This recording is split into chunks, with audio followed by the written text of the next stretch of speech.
My days working, taking care of my little ones can be a lot. I checked out care.com and it was so easy for me to find local, experienced, and background check sitters. Finding our babysitter was way more affordable than I thought.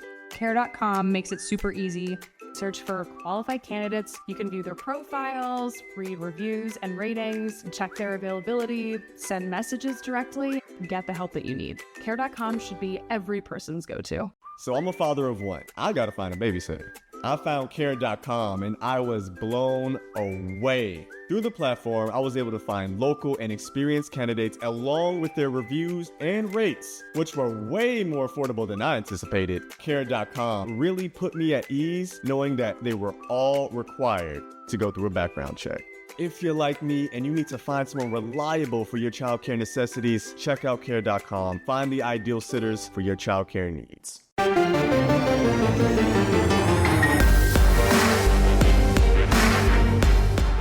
This is Kansas State's Cooper Beebe, and you're listening to the Powercat Postgame Podcast on the 24/7 Sports Podcast Network. Make sure you're subscribing to this show on your favorite podcast provider. Welcome to your bonus edition of the Powercat Postgame Podcast.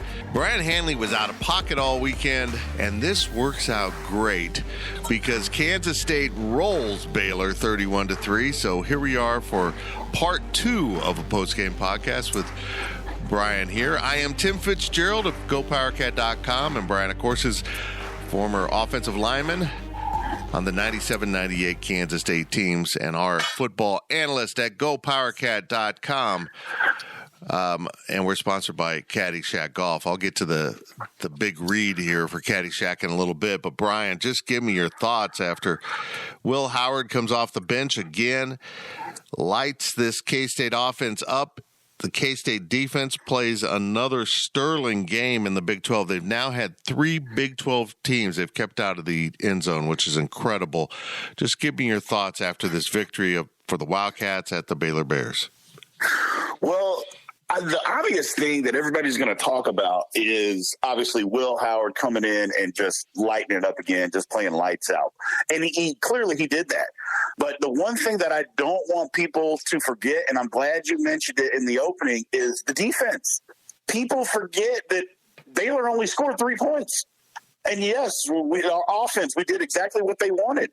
But our defense kept them out of the end zone, just shut down, from them being able – I mean, they got some yards, but they didn't have a ton of yards. We kept them out of the end zone. We did what we wanted. I mean, the defense played lights out. I just don't want that going, unnoticed. I know everybody talks about offense. That's what, nowadays, that's what people talk about. And Will Howard did outstanding again. But our defense, man, played again lights out football. I mean, love it. Just loved it. Coach Klieman talked about it quite a bit in the post game. I mentioned it in yesterday's daily delivery. This was just textbook complementary football. The defense making the offense better, the offense making the defense better, and special teams kind of connecting the two. This was as complete a K-State victory, along with Oklahoma State, as you will ever see. And it amazes me what a quarterback can do for the entire team. We always just talk about, he makes the offense so much better. Good quarterbacks, we're seeing it, at other places too, can make the entire team better. And let's be honest, when the offense is putting up the kind of points they have, the defense can just say, you know what, let's go play. And if we give up something, it's not going to cost us the game. And meanwhile, on the other side of the ball, Baylor starts pressing. You could see that Blake Shapen, the quarterback, and the rest of the Bears didn't quite respond the way you would expect them to. And they picked up so many 3rd and 4th downs this season that the defense took away. And really, that was the most notable thing the defense did. On 4th down, nope, Baylor, you're not getting a first down. They were 0 for 3, and I think all 3 were in the red zone, but different red zones. The second half one was in their own red zone, basically, where they were trying to just get something going, and it ended up adding to the damage for Baylor. But, boy, I tell you what, the defense was so impressive. And Brien, they did it with only, just a little bit of pressure on Blake Shapen, but to stop the pressure from Felix Anudike-Uzomah and company, they had to commit a lot of resources and keep guys in, and I think it really impacted how they could execute this offense.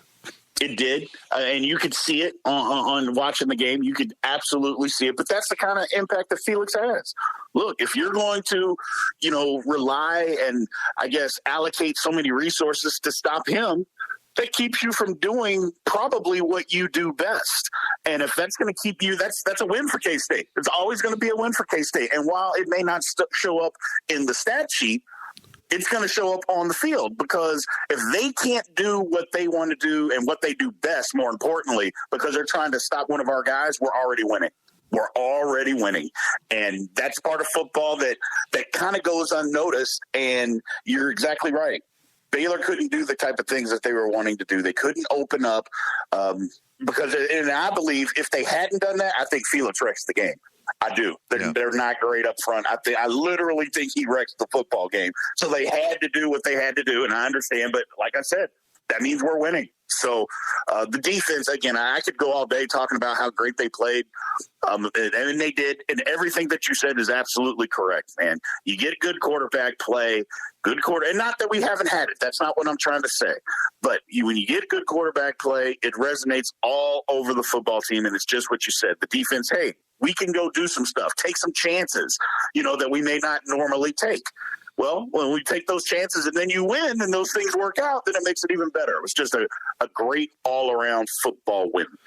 And I think of note also in the middle of that defense was Daniel Green, who admitted after the game that he was as healthy as he's been all season, and he played like that. He wrecked some plays that looked like were about to develop into something for Baylor throughout the game. I know he didn't kind of shine in the stats, maybe didn't even make our Powercat postgame top 10, but I thought Daniel played as good a game as he's played this year, because he's just been so weighed down by injuries. And it's kind of funny. He came into postgame, Brien, and as a former player, you'll appreciate this, talking about how healthy he is. That's the healthiest he's been all season, and it felt great. Meanwhile, he gimped in with ice on his knee while saying these same things, but he was so good. And I just thought this defense was in attack mode once the offense put some points up. Yep, they were. And, and it's funny. I guess I shouldn't say it's funny, but I mean, I remember all of those, press conferences after the game stuff when you're literally, you know what, coming out of this game, I feel pretty good. And you're right. You're bandaged up and wrapped up, shoulders wrapped up, elbows, but you're thinking, a week ago, I felt way worse. And even though I'm wrapped up, I feel good. I can feel Daniel's pain there. But bottom line is he played good football. And when he plays good football, it allows other people to play good football as well. It just does, because he does things that other guys in that position on our football team, they can't do. So when he's doing these type of things and making plays that, just like you said, a couple plays, you thought, this is going to get out the gate, and he's there to make a stop. Other guys aren't able to do that. Just helps our football team. I thought he played a solid football game again. Maybe doesn't jump off the stats, but maybe it doesn't have to jump off the stats as long as the team's playing well. You got it. As I mentioned, we're sponsored by Caddy Shack Golf, for K-Staters by K-Staters. It's hats and polos, T-shirts, golf accessories, Caddy Shack Golf Wear, Caddy with 2 T's. Visit caddyshackgolf.com. Use code GPC for free shipping on your next order. And I see Brett and the folks there at Caddy Shack have some brand new hoodies in of multicolored, multi-K-State colors with the Golf and Willie on the front. They're pretty sweet. I could talk about the defense more, but I think people probably are like, why are you not talking about Will Howard? And you know what? As we're reporting at GoPowercat right now, it looks like Adrian is done for at least, the regular season and probably the Big 12 championship, at least as we sit here today. From what I'm told about his injury, and someone who has also injured, broken or fractured one of those lower bones in your leg, it's not overly painful. But it is, it can be re-aggravated. It can get much seriously. I mean, it's a cracked bone, so you got to be careful with it. But it does heal up pretty nicely in 4 to 6 weeks. Unfortunately, only 2 more weeks in the season, plus the Big 12 championship. That would mean Adrian would be available to come back for the bowl game. But in a weird way, this is kind of takes away a distraction. I don't want to say it's good. I'm trying to not use the word good, but it does eliminate a distraction of a, quote, quarterback controversy, if this is true. And it means Will Howard's the guy. There's no doubt about it here going down the home stretch. So much for that red shirt after all of this. Again, they have to put him into use. But I think at this point, worrying about the red shirt is silly because you've got a Big 12 championship on the line. You have a clear pathway to being Big 12 champions. And granted, nothing's easy in this conference. Winning at West Virginia won't be easy. Beating Kansas with Jalen Daniels the last week of the regular season won't be easy. And certainly playing TCU that might be unbeaten in Arlington is not going to be easy. But you just have to keep winning to get that opportunity. So I'm just intrigued now to see with Will Howard back in the driver's seat, so to speak. He's the guy. He's not the backup coming in and everyone wants him in the game. It's his. It's his for these 3 weeks. We'll see what he's got in the tank. But this does take away a possible distraction from this team, doesn't it? It does. It absolutely does. And while the locker room wasn't frayed at all, there's private conversations that go on. I mean, with every single football team, hey, I think we're better with this. Hey, I think we're better with that. Now you don't have to have those conversations anymore. You know, it's just a fact of life. And I think that's a good thing. You know, I know people are going to think that, you know, you're one way or another. It's not that. It's just what you said. You eliminate a distraction that doesn't need to be there, that can get in the way of the ultimate goal. And that's winning the conference championship, you know, and it has nothing to do with whether the offense moves better or worse. I think we all have our opinions on that and on what we see. But if you eliminate a distraction that could get in the way, that can be nothing but positive for your football team moving forward. It just is. It's Will's team. We've seen him start a football game last year. We've seen him start a football game this year. He doesn't even look like the same human being. It's like he's had an out-of-body experience. He's so much better than what he was. And again, I was a person that was hard on him last year. But you got to also remember, the guy started playing football at 17 years old at the college level. That's not an easy thing to do.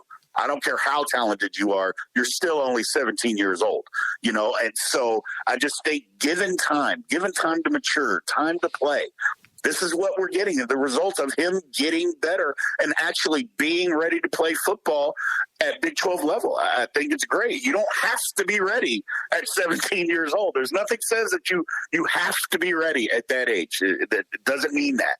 But I think he's ready now, and he's showing it. Yeah, you know, I asked him in the postgame what has changed, what is different about Will Howard this year. And, you know, it's kind of cliche, but you can literally see that happening for him on the football field. He said it all slowed down. And really what that means to me as a guy that hasn't played any football near this level is for Will Howard, the timer in his head now makes sense. And the guy coming off the corner in the blitz, I've got 2 seconds. Phillip Brooks crossing the middle, I've got 1.8 seconds. You know, it's all kind of adding up to him, and he's got these multiple things going on, and he's avoiding pass rushes. He's getting the ball out of his hand cleanly. He's rolling the dice. The confidence he brings to the field right now is so remarkable because it's all fed off of his self-belief and the belief his teammates held in him and his coaches held in him, because a lot of us didn't hold that belief, and he didn't let that impact him. He didn't let the kind of shameful boos he would hear at times from his home fans, he didn't let that define him.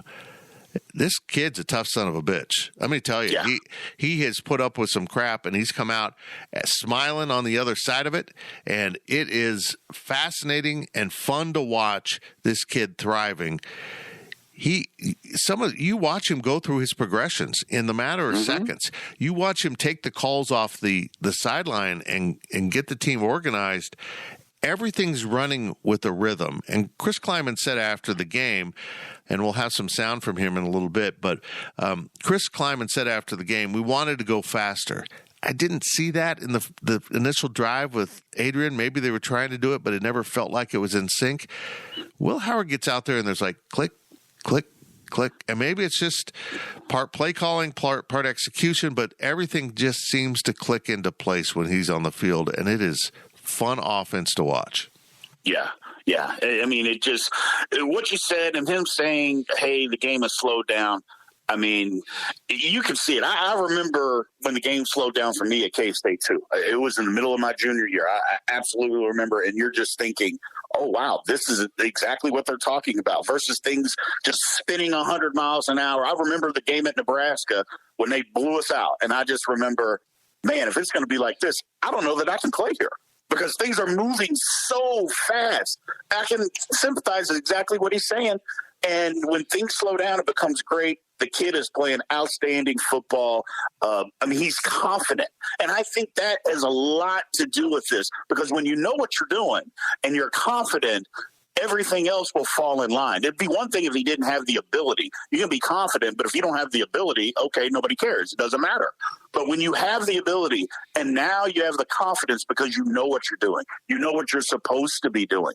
I mean, college football, playing quarterback at the college football level is not easy. It's just not an easy thing to do. And you also have to be smart and just to understand everything that's going on. Well, once you do and it all clicks, this is literally the result, Fitz. This is the result, and I love it for the kid. I love it. Yeah, this team seems to be really focused. You know, Brien, one of the things that fascinates me about this team that makes me so hopeful about where they're at when they face adversity, because they've put some clunkers out there. I mean, the first half against Texas, certainly the entire game against Tulane, the second half at TCU. Those three losses have been painful in different ways through this season. But what have they done after one of those clunkers? They've come back and played at a high level. And I think that just says an awful lot about this team. Whether it's a hard-fought, battle at Iowa State or, blowing out Oklahoma State or whatever that came next for K-State, winning at Oklahoma, winning at Baylor, they've risen up after facing adversity. And that's why I have this strange confidence that this team's going to be okay the rest of the year. They're not going to trip over West Virginia or Kansas. They now see the finish line, and they're going to be really focused on that. This team's got some toughness. Yeah, they do. It's a sign of a mature football team. It's also the sign of a good football team. Even the best team that ever played college football had some bad halves or had a game where they didn't play, everything up to their standards. That just happens. And in today's day and age, because of scholarship limitations the way that they are and transfer portals, you get beat when you don't do that against teams like that. That's just the way that college football works. Having said that, when you rebound and you don't I know it's an old, Coach Snyder, don't let 1 week beat you the next week. But that's just one of the things that I've learned my whole life that he taught us is this team gets that. They understand that, and they understand the type of season that they can have. And when you have a mature football team, a good, mature football team that understands, hey, this is where we are. We have an opportunity here. If we just go out and take care of business, this is how we can play. Look, they lost to Texas. Texas is a good football team. Now, can they play bad and play down? I mean, they got their own mental issues. But when they play how they're supposed to play, that's how they played against us. It is what it is. And we were still right there. Bottom line, and we didn't play our best game. So I just think the guys are more mature, Fitz. I think they understand what's at stake. I think they understand, hey, if we play at a high level, there's not going to be many teams, if any, that can beat us. So we have to go out there and just play and just finish the season. Finish the season the way that we want it to be finished. That's the thing that I think they understand. And again, when you get a mature football team, they understand when you finish the season the way that you're supposed to, good things will happen. I mean, this Big 12 championship, it's there for the taking. And not just getting to the Big 12 championship, Fitz. I'm not talking about that. I'm talking about winning the Big 12 is right there for these boys. It's literally right there. And I think they can sense that. I do. We'll pick it up exactly at that spot when we come back in the second half of the Powercat Bonus Postgame Podcast as Me, Brien Hanley, talks to Brien Hanley. Well, I got lost in that thought. Totally. And we'll talk about some of the things Chris Kleiman said after the game. A really entertaining exchange between Coach Kleiman and myself, as he did not, I'm telling you, he did not want to know while he was sitting at the interview table about the Texas TCU game. It's a funny piece of sound, especially when you find out what happened next. We'll be right back. We're sponsored by Caddyshack Golf. Go check them out at Caddyshack, caddy with 2 T's, golf.com. I know you have a lot of confidence in Adrian. Yep. You would like the redshirt rule. Yep. Will making it hard to not play him? Mm-hmm. Yeah, it's a conversation that we had again this week, and we told him we're going to have it one every week and see where we're at in the race. You know, that plays into it some. And I don't know what happened. Don't care what happened. Can I at least enjoy this, Fitz? You don't have to tell me anything right now. So keep your mouth shut, Fitz. Okay.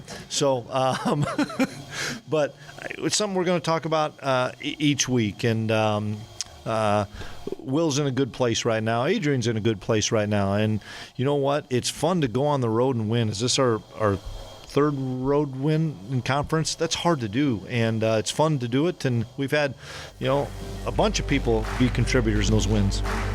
This is Kansas State's Daniel Green, the leaders in K-State sports coverage. We'll be right back with more of the Powercat Postgame Podcast.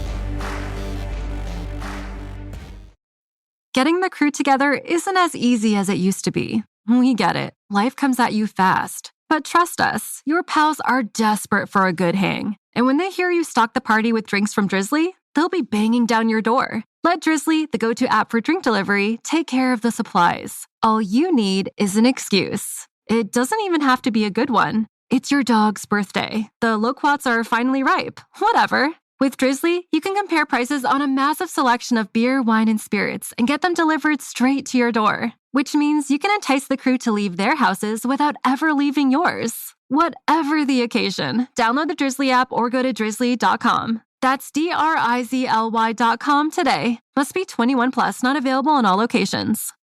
Diets and workouts, you've done the work, so why can't you get to your goal weight? That's because up to 70% of your weight is predetermined by your genetics. So while you've been told that it's all about your willpower, you're actually fighting your biology. Don't do it alone. Found's Doctor Design program uses medication as part of a treatment plan that targets your body's unique biological needs, so that your body works with you and not against you. Take the quiz at joinfound.com to see if Found's weight loss program is right for you. This is Kansas State's Felix Uzama. Welcome back to the Powercat Postgame Podcast on the 24/7 Sports Podcast Network. That's just a little bit of Chris Kleiman postgame. He was in a great mood for obvious reasons after K-State's 31-3 victory over the Baylor Bears on Saturday night in Waco. A dominating performance by Kleiman's Wildcats. This is Tim Fitzgerald, publisher at GoPowercat.com. I'm joined by Brien Hanley, the former offensive lineman for the Wildcats, as we give you the bonus episode. We've already done a post-game podcast with a coughing Cole Carmody as we came out of the game there and met up in the press box. But boy, he was in a great mood, and of course he was. Brien Hanley, he just saw his team completely dominate. But when the topic of TCU Texas came up, I think he expected to hear Texas was ahead, and he didn't want to know it. He wanted to enjoy this game. It turned into kind of a funny exchange because I don't know if the mic picked me up fully there, but I'm saying, Coach, you want to know? You want to know? Trust me, you want to know. And right after the cameras were turned off, he stood up from the table, walked over to me, and said, "What's the score, Fitz?"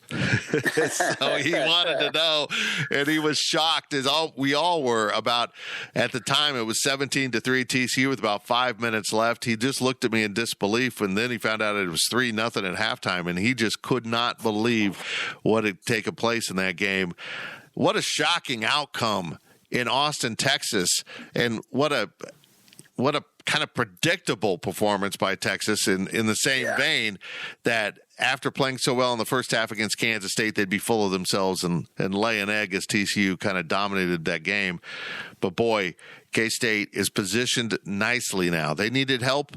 They needed to win. They got both in one weekend. Now they're in the driver's seat. They got a game lead on Texas. They don't have the tiebreaker on Texas, so if they lose and Texas wins out, They're back in the same position of being out on the outside, but they do have the tiebreakers on Oklahoma State and Baylor, who are pretty much toast at this point. And then if K-State wins and KU beats Texas this weekend, it's locked up for the Wildcats. Kind of a weird thing. K-State wouldn't mind KU beating Texas again.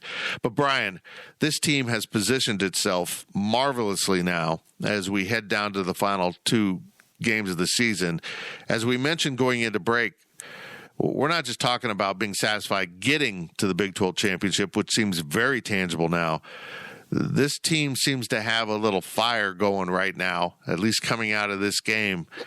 They want to win this thing. They know they can compete with TCU. They kicked their butts in a half and then got their butts kicked in the second half in Fort Worth this season. It's all right there for the Kansas State Wildcats. Absolutely. Absolutely. And again, when you get a mature football team and an older football team that understands what's at stake, guys want to win.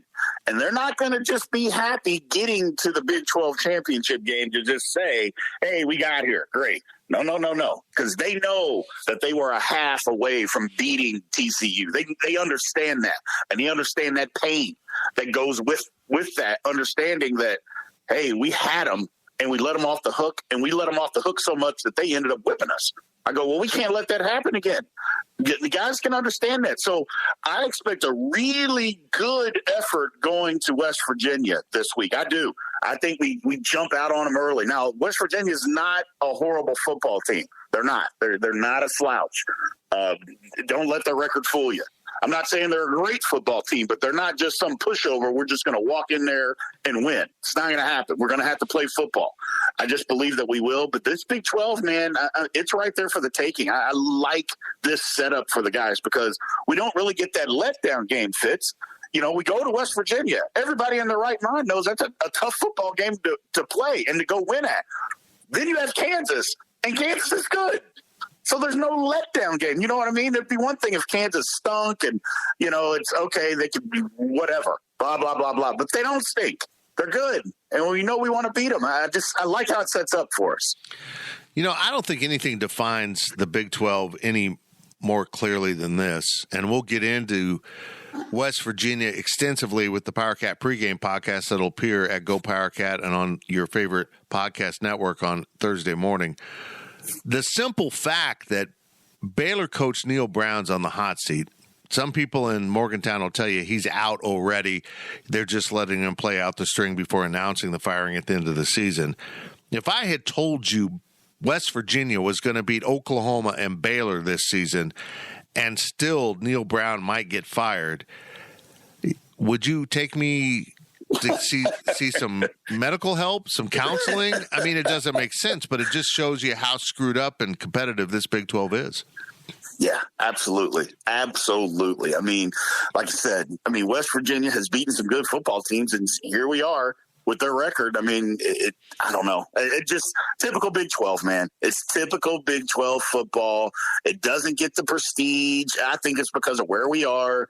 It just doesn't get the prestige as the other conferences, but you're not going to be able to convince me from top to bottom, especially this year, that the Big 12 is not the best conference in college football. You're just not going to be able to convince me of that. I don't care what anybody else tells me. You can talk to me about Georgia and LSU and Tennessee and well, I don't even want to talk about the Pac-12 or the ACC. I don't want to talk about that.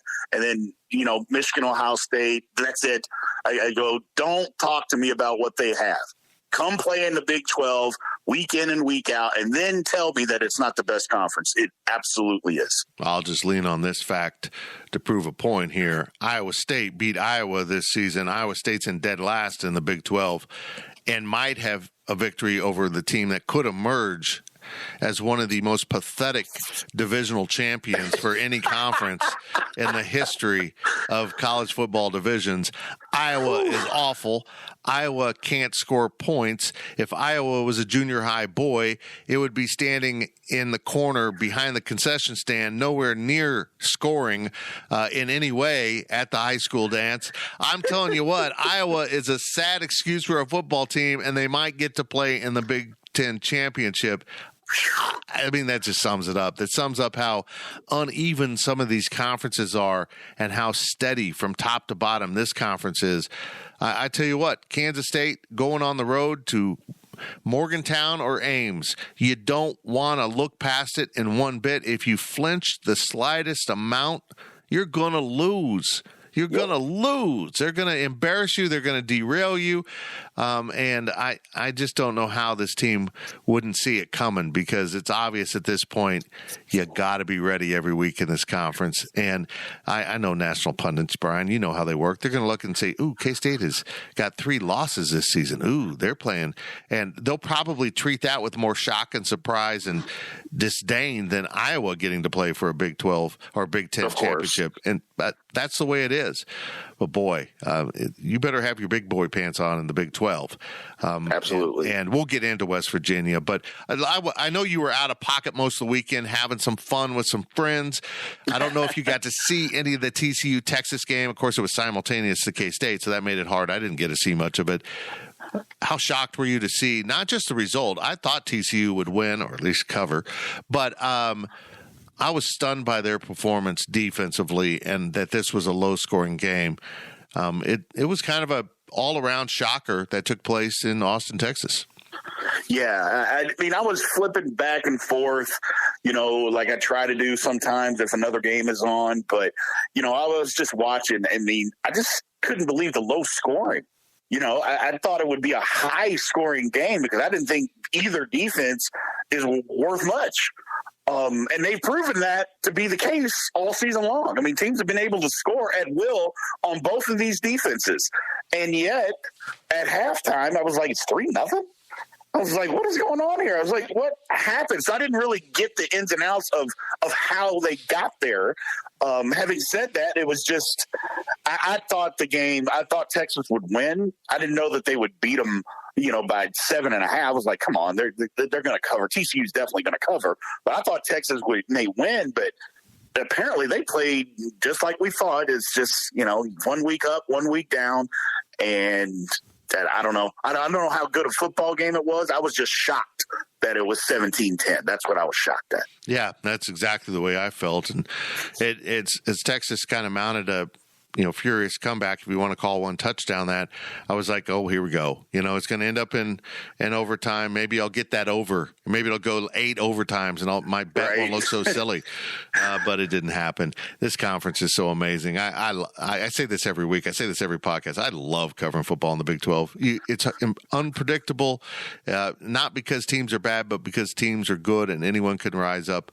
And the line between winning and losing is just so thin. But we'll get into all that. Brien, I appreciate this so much. I know you made time for us on a Monday to do this.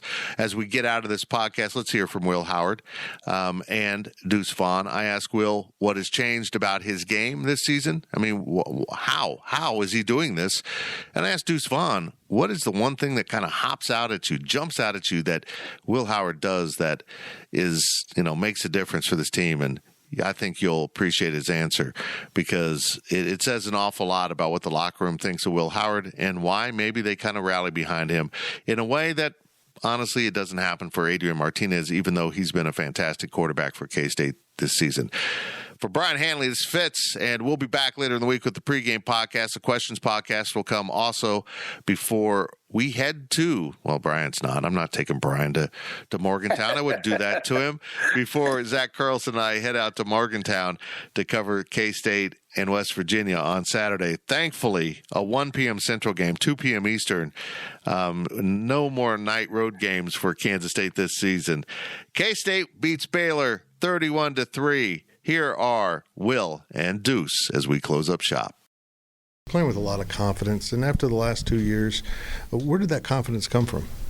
It's just banked reps, experience. A lot of I've said the last couple weeks, those things that I went through, made me a lot better. And they told me, it showed me the things I needed to work on. And I feel like I got a lot better at some of those things. There's still a lot of things that I need to work on, and I know that. And that's what's exciting for me and for us, is that there's still so much out there for us. And, we're you're obviously never going to play the perfect game, but I feel like just experience being out there, it just feels like the game slows down and it's nice because, as you get older, things just start to click. You're a little more, you've been in the system longer, you get it, you're kind of focusing more on the defense than, what your offense is doing, and it lets you play a little more free.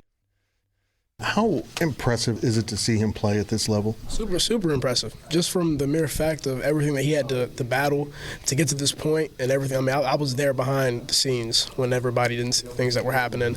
And for him to be in this point in his career right now is not surprising to us because we understand the type of football player he is. And for him to see him come into his own at this point in his career, man, I have the utmost love for the guy, and I can't wait to see what he can do next. What does he do best out there on the field?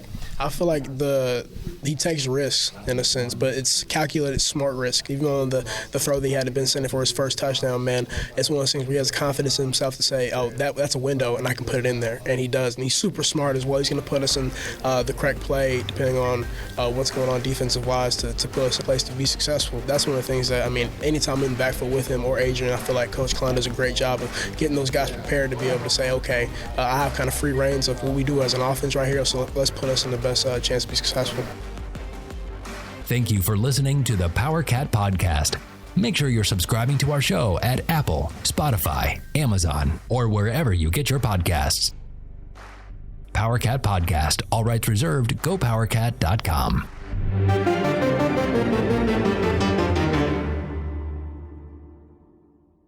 With Blue Link Plus, you can access your Hyundai Tucson Limited remotely. Doors unlocked, temperature set, lost car found. There it is. Get complimentary class-leading Blue Link Plus. Call 562-314-4603 for complete details.